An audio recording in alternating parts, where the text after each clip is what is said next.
What is going on, guys? We have reached the point in the year where we are almost halfway through the year, and I have watched quite a few movies this year. And as per usual, at about this mark of the year, I always discuss my favorite movies of the year, my least favorite movies of the year, and some underrated movies that I think that you should go check out. And so today, for the first list I'm going to be doing, I'm going to be talking about the worst movies of the year so far. These are the bottom of the barrel. These are the movies that I would tell you to completely and totally avoid at all costs. And I'm always excited to hear what you guys think some of the worst movies of the year are so far. I have a list of 12 films that I've watched this year so far that I think are the worst of the worst. And so without further ado, let's jump in and talk about those today. So first up is going to be the Alex Garland movie Warfare. I absolutely despise this movie. I know there are a lot of people that really liked it. I thought it had incredible sound design and that visually it was remarkable to look at.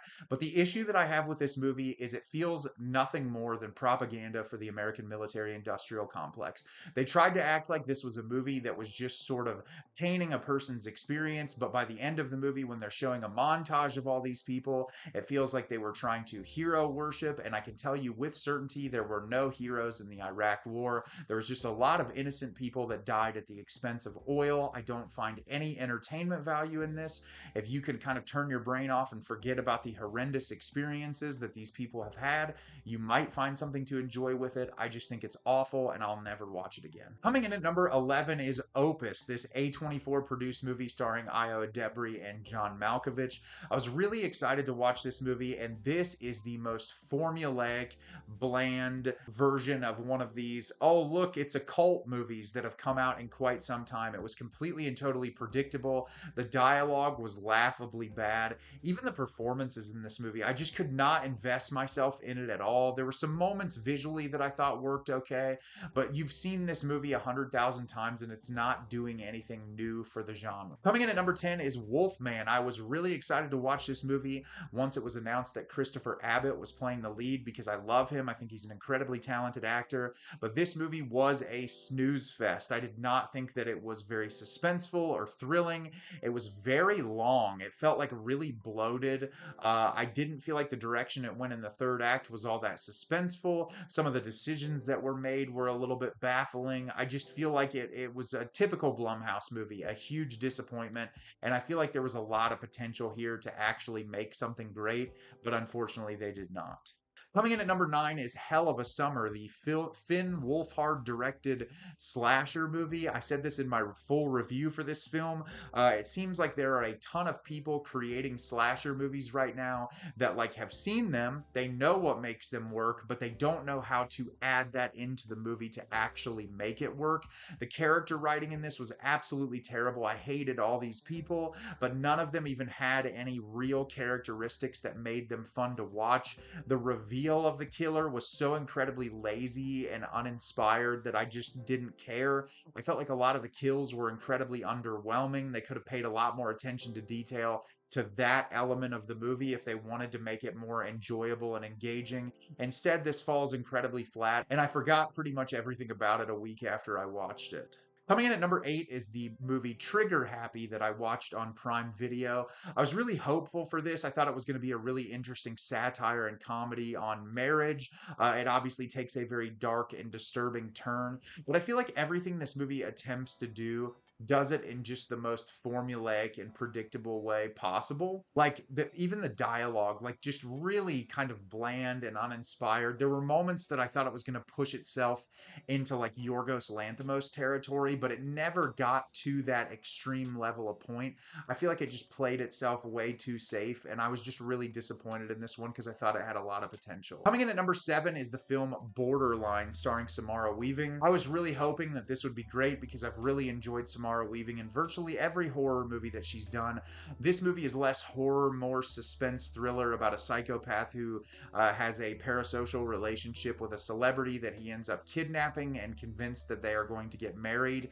But it's not disturbing or suspenseful enough to really work. I feel like the first half of this movie was a real big slog to get through, and even when it got into the moments where you were supposed to be on the edge of your seat worrying for these characters' lives, they're so underwritten and and boring that it was impossible to stay invested. Just another movie that I forgot most of right after I watched it. Coming in at number 6 is Fear Street Prom Queen, one of my biggest disappointments of the year because the 3 initial Fear Street movies were incredibly entertaining. I really enjoyed those a lot. I thought they were really well put together. And this is very much in line with Hell of a Summer in the just generic slasher with really poorly written characters and an incredibly uninspired and bland reveal that I just thought was super corny. And I know it was based off an R.L. Stine book, but as someone who still goes back and revisits Goosebumps, I just thought the writing in this was really, really bad. And the kills, there were some gory moments, but I feel like compared to Fear Street, which has one of the most memorable kills in the original trilogy that I've seen in a horror movie in quite some time. I thought most of the kills in this were relatively tame. I just wish they would have taken it up a notch and then done better with the character writing, because the lead final girl in this was just relatively uninteresting to watch. Coming in at number 5 is Hard Eyes. I hated this movie. This was the closest I've come to walking out of a horror movie in quite some time. Talk about a movie that wanted to try to be a romantic comedy and a horror film that had no idea how to balance the tone. The jokes were not funny in this. The dialogue was so like horny and really just over the top. The acting was really bad in this. There was some line delivery that was some of the worst that I have seen in a movie all year long. I respect the look of the killer and the best scene in this movie was the opening scene, but it's also another film that drags on way too long. They try to add in the goofy over the top cop role that did not work whatsoever either, and I just got really irritated with this movie really fast, and it's honestly irritating me to even think about it. Coming in at number 4 is the film Locked. With Bill Skarsgård and Anthony Hopkins, I hoped for this movie to at least be somewhat entertaining, and it's not. For a movie about a guy trapped in a car, there's just no real suspense. I felt like all the tension was really flat. The reveal of the movie and why the character is doing it, they tried to make it like politically motivated or that it would be poignant, and just none of it resonates because it's all very lazily done.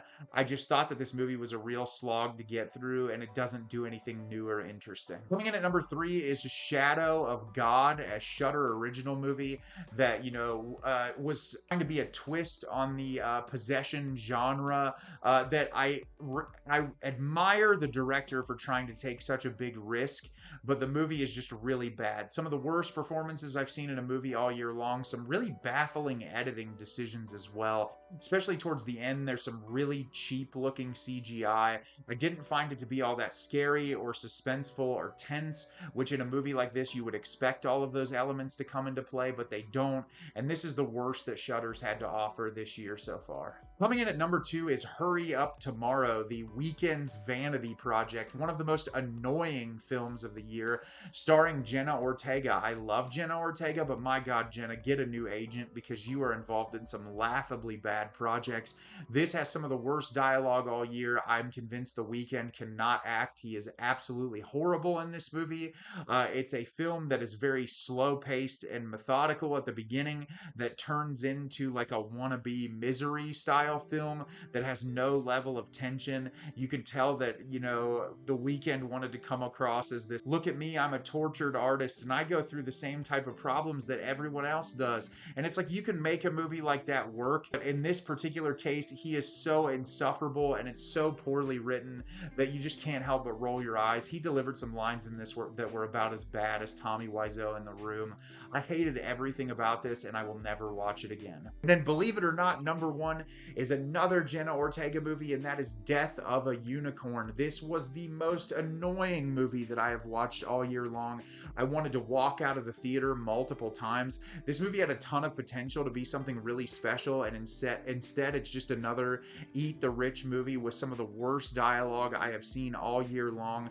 Paul Rudd gives one of the worst performances of his career in this movie. He was insufferable to watch. Jenna Ortega tried her best, but she could not save this movie. Even with the kills in this film, nothing could save it, and it was like almost 2 hours long, and it was so incredibly boring. There was just nothing about this movie that could keep my attention. I hated everything about this, and I will never watch it again.